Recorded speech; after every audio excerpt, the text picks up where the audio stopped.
प्रेमी साथियों, आप सभी को कोटि कोटि में नमन करते हुए मैं आप सभी के सामने एक जीता जागता उदाहरण के हिसाब से मैं कुछ प्रस्ताव रखता हूँ।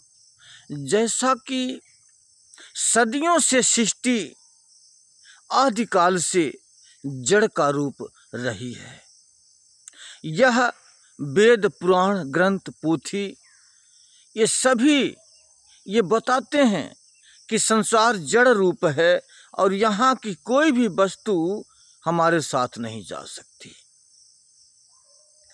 तो और ये इसका यह प्रमाण भी है कि हम भी देखते हैं कि हमारे माता पिता गुजर गए तो हमने उन माता पिता को अग्नि के सपुर्द कर दिया और जो कुछ अपने जीवन में उन्होंने कमाया था, जो कुछ बनाया था, जमीन जजात, घर मकान, गाड़ी घोड़ा, रुपया पैसा, सब कुछ उन लोगों ने हमारे लिए छोड़कर चले गए और अपने पास एक सुई का नोक तक नहीं ले गए।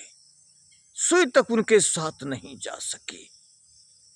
ये प्रमाण है कि हमने आंखों देखा कि कोई भी अपने साथ कुछ ले नहीं जा सका और अगर उनका कुछ यहाँ रहा तो सिर्फ उनके कर्म, उनके विचार, उनके गुण, उनकी सभ्यता, उनकी भाषा, वो कैसे थे उनका इतिहास यहाँ पे रह गया। बुरा है तो बुरा कहा गया, भला है तो भला कहा गया। मगर इतना सब कुछ हम जब देखते रहे तो आज हम इस संसार की धन दौलत के लिए झूठ भी बोलते हैं, बेईमानी भी कर लेते हैं, किसी के साथ हम धोखाधड़ी भी कर देते हैं, विश्वासघात भी कर देते हैं। नाना प्रकार के हम इस दौलत को पाने के लिए अनेकों हम ऐसे झूठ बोल बोल करके एक मामूली सी बात में हम झूठ बोलते हैं और उस झूठ बोलने से हमारा ईमान बंधक पड़ जाता है। तो क्या हम समझ रहे हैं, क्या ये संसार की सृष्टि, संसार के पदार्थ, संसार के धन दौलत जब हमारे माता पिता लेके नहीं गए तो क्या हमारे लिए प्रकृति कोई विशेष छूट कर देगी कि हम लेके यहाँ से जाएंगे? और अगर ऐसा है कि किसी को कोई यहाँ से विशेषता छूट नहीं मिलनी है, कोई भी धन दौलत लेके नहीं जाता है, तो क्या हमारी मानवता इतने में तक ही सीमित रह गई कि हम धन दौलत की बटोरने के लिए ही हम आए हैं? क्या इसके सिवाय और हमारा उद्देश्य नहीं था? और अगर ये हम जो धन दौलत बटोरने में लगे हैं, ईमान बेचने में लगे हैं, दूसरों को प्रताड़ित और दूसरों को शोषण करने में लगे हैं, तो क्या हमारी यही मानवता बनती थी? क्या मालिक ने इसीलिए हमें भेजा था? हम जिस उद्देश्य के लिए आए हैं उसमें तो हम हाथ ही नहीं लगाते, उसको हम करना ही नहीं चाहते, सिर्फ संसार की दौलत ही हम बटोरने में लगे हुए हैं।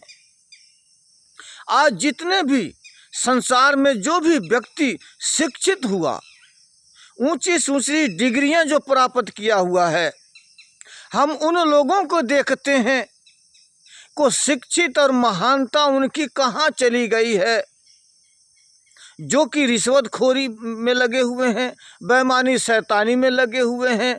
अगर नौकरी चाकरी में नहीं है तो सेठ साहूकार है तो दूसरों का धन शोषण करने में लगा हुआ है।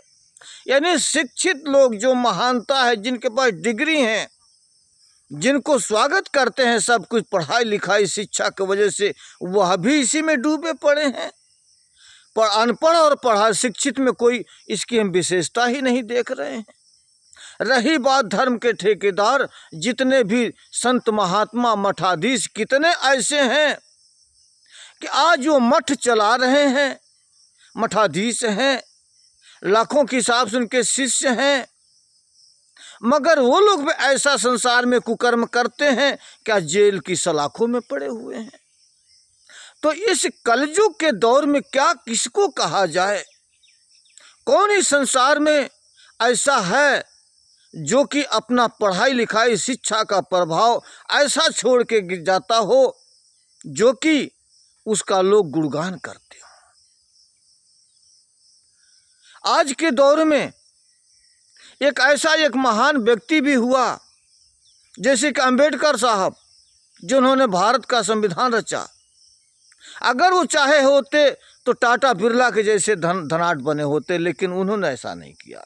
वही एक जीव ऐसा शख्स दिखाई दे रहे हैं कि उन्होंने अपने जीवन का छाप छोड़ कर गया, जो आदि जुगाह तक, जब तक सूरज चांद रहेंगे तब तक उनका नाम अमर रहेगा।